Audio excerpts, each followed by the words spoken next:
بسم اللہ الرحمن الرحیم۔ السلام علیکم ناظرین، آپ دیکھ رہے ہیں یوٹیوب چینل۔ محترم ناظرین و سامعین، آج کی ویڈیو کا موضوع حضرت منصور بن عمار بصری رحمۃ اللہ کا ایک واقعہ ہے جو کہ فکر آخرت کے متعلق اور صدقہ اور احسار کے متعلق ہے۔ محترم ناظرین، ویڈیو کی طرف جانے سے پہلے تمام احباب سے گزارش ہے کہ میرے چینل کو سبسکرائب کریں، ویڈیو کو اینڈ تک دیکھیں اور سنیں اور لائک اور کامنٹ کریں۔ تو چلتے ہیں ویڈیو کی جانب۔ محترم سامعین و ناظرین، شیخ الحدیث مولانا محمد زکریا صاحب رحمۃ اللہ نے بصرہ کے ایک بزرگ منصور بن عمار بصری رحمۃ اللہ کا ایک واقعہ نقل کیا ہے اور لکھا ہے۔ حضرت فرماتے ہیں کہ یہ ایک بہت بڑے بزرگ ہیں اور صاحب نسبت بزرگ ہیں۔ ایک دن بازار میں گئے تو ایک فقیر مانگ رہا ہے۔ حضرت کو کشف ہوا اور چہرہ دیکھ کے سمجھ گئے کہ یہ واقعتاً مستحق ہے، تو حضرت نے اس فقیر کو کہا کہ تم خاموش ہو جاؤ۔ حضرت منصور نے خود اعلان کیا کہ جو شخص اس فقیر کو 4 درم دے گا میں اس کو 4 دعائیں دوں گا۔ لوگ سن رہے ہیں، بازار گرم ہے بصرہ کا، لیکن لوگوں نے اس طرف دھیان نہ دیا۔ اتنے میں ایک بازار میں غلام آ رہا تھا، اس نے یہ اعلان سنا۔ اس کا جو آقا تھا وہ بڑا ہی شبابی کبابی اور ظالم تھا، اور اس نے اس غلام کو 4 درم دیے تھے کہ جا کے فروٹ لے آؤ، کیونکہ اس نے اپنے دوستوں کی مجلس بلائی ہوئی تھی۔ تو غلام نے یہ اعلان سنا کہ جو فقیر کو 4 درم دے گا میں اس کو 4 دعائیں دوں گا، تو اس غلام نے 4 درم اس فقیر کو دے دیے۔ تو حضرت منصور بصری رحمۃ اللہ نے اس غلام سے کہا کہ بتاؤ کیا دعا کرنی ہے؟ تو کہا کہ حضرت میں غلام ہوں، دعا یہ کرنی ہے کہ میرے آقا جو ہے مجھے آزاد کر دے۔ تو حضرت نے دعا فرمائی کہ اللہ رب العزت آپ کو آزاد فرما دے۔ دوسری دعا عرض کیا کہ یہ کریں کہ مجھے درم مل جائیں۔ تو حضرت نے دعا فرمائی کہ اللہ تعالیٰ تمہیں دگنا عطا کریں۔ اور حضرت نے فرمایا کہ تیسری دعا کیا ہے؟ تو اس نے عرض کیا کہ حضرت تیسری دعا یہ ہے کہ میرا آقا بڑا گندہ انسان ہے تو مسلمان مگر بڑا گندہ انسان ہے، اللہ اس کو توبہ کی توفیق دے دے، نیک بنا دے۔ تو حضرت نے دعا فرمائی کہ اللہ رب العزت اسے ہدایت دے دے۔ تو حضرت نے فرمایا کہ چوتھی دعا کیا ہے؟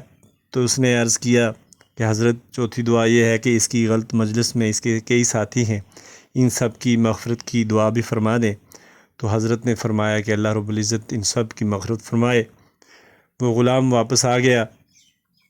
اب وہ ڈر رہا ہے لیکن دل مضبوط ہے کہ کوئی بات نہیں، آقا مارے گا، ویسے بھی تو وہ مارتا ہی رہتا ہے، اتنے بڑے بزرگ کی دعائیں ملی ہیں، کوئی تو دعا قبول ہوگی، دل میں یقین پیدا ہو گیا۔ اسی طرح ایک حدیث میں آتا ہے ان من عباد اللہ من لو اقسم علی اللہ لا برہ۔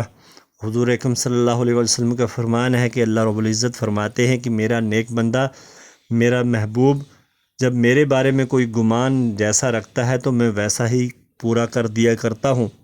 تو غلام کا دل مضبوط ہوا، اس کا آقا غصے میں تھا اور کہا کہ بیوقوف، ایک تو دیر لگا دی، اوپر سے کچھ لایا بھی نہیں۔ تو اس نے کہا کہ حضرت ایک درخواست سن لیں، ایک بات سن لیں، ایک ایسی بات ہو گئی، عجیب بزرگ تھے، ان کو دیکھ کر آخرت یاد آتی تھی، موت یاد آتی تھی، حساب و کتاب سامنے آتا تھا، تو وہ یوں آواز لگا رہے تھے کہ بصرہ کے سارے تاجران کو بیوقوف، ان کو بیوقوف سمجھ رہے تھے۔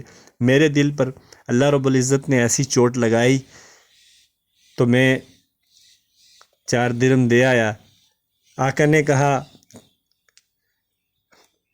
کہ وہ 4 دعائیں کیا ہیں؟ تو اس نے کہا کہ حضرت پہلی دعا یہ کروائی کہ اللہ تعالیٰ مجھے غلامی سے آزاد کر دے۔ تو اس کے آقا نے غلام کو کہا چل میں نے تجھے آزاد کر دیا۔ غلام نے کہا دوسری دعا ان بزرگ نے یہ دی ہے کہ میں نے جو 4 درم آپ کے اس فقیر کو دیے ہیں، اللہ تعالیٰ مجھے اس سے دگنا عطا کر دیں۔ تو اس آقا نے اپنے غلام کو وہ 4 درم معاف کر دیے اور کہا کہ تیسری دعا کیا تھی؟ تو اس نے کہا کہ تیسری دعا بزرگ نے یہ دیا کہ میرے آقا کو اللہ توبہ کی توفیق عنایت فرمائے۔ تو اس آقا نے اسی وقت اپنے شراب کے مٹکے توڑ دیے اور توبہ طائب ہو گیا۔ اپنے سابقہ گناہوں سے معافی مانگی اللہ سے، اور کہا کہ چوتھی دعا کیا ہے؟ تو غلام نے کہا کہ حضرت چوتھی دعا بزرگ نے یہ دیا ہے کہ اللہ رب العزت ہماری تمام مجلس کے جتنے لوگ ہیں سب کو معاف کر دے، سب کے گناہوں کو معاف کر دے۔ تو آقا نے کہا میرے اختیار میں جو تھا میں نے کر دیا، سب کے گناہوں کو معاف کرنا میرے اختیار کی بات نہیں، یہ اللہ رب العزت کے اختیار میں ہے۔ یہ کہہ کر وہ چلا گیا۔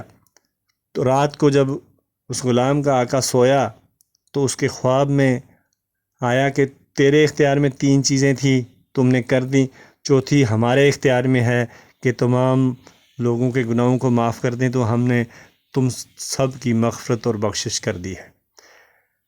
تو ناظرین، آخرت کی فکر کسی نیک انسان کے ساتھ ملنے سے، کچھ دین کے حاصل کرنے سے، کچھ نیکی کی طرف رغبت رکھنے سے ملے گی، تمام گناہ معاف ہو جائیں گے۔ ورنہ بڑے بڑے بادشاہ، بڑے بڑے ایوانوں والے، بڑے بڑے عہدیداروں والے سب چلے گئے۔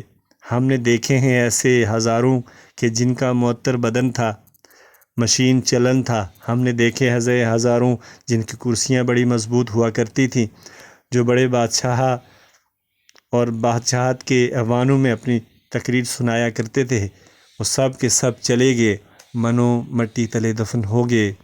اللہ تعالی ہم سب کو بھی آخرت کی فکر کرنے اور قبر کی فکر کرنے اور آخرت اور قبر کی تیاری کرنے کی توفیق عنایت فرمائے، اور اپنے پیارے حبیب صلی اللہ علیہ وآلہ وسلم کے نقش قدم پر اور ان کے صحابہ کے نقش قدم پر چلنے کی توفیق عنایت فرمائے۔